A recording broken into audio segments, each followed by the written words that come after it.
سارعت الحكومة في وقت قياسي إلى الإفراج عن مشروع قانون يعدل ويتمم القانون رقم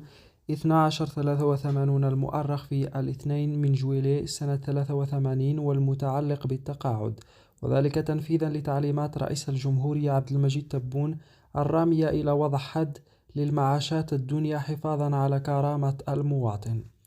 ويمكن للجزائري الذي استوفى سن 60 عاما واشتغل فقط لمدة 5 سنوات أن يستفيد من التقاعد عكس ما كان معمولا به سابقا، حيث كان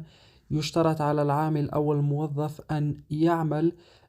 لمدة 15 سنة على الأقل كي يستفيد من التقاعد. كما يهدف المشروع المعدل الذي طلعت عليه الشروق إلى تعديل أحكام المادتين 16 و 47 من القانون رقم 83/12 المؤرخ في سنة 1983، والذي يندرج في إطار تنفيذ التزامات رئيس الجمهورية وتعليماته التي أسداها خلال اجتماع مجلس الوزراء.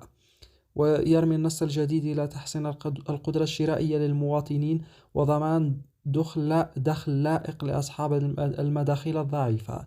لا سيما المتقاعدين، وهذا من خلال مراجعة الحد الأدنى لمعاشات ومنحة التقاعد من أجل عدالة اجتماعية.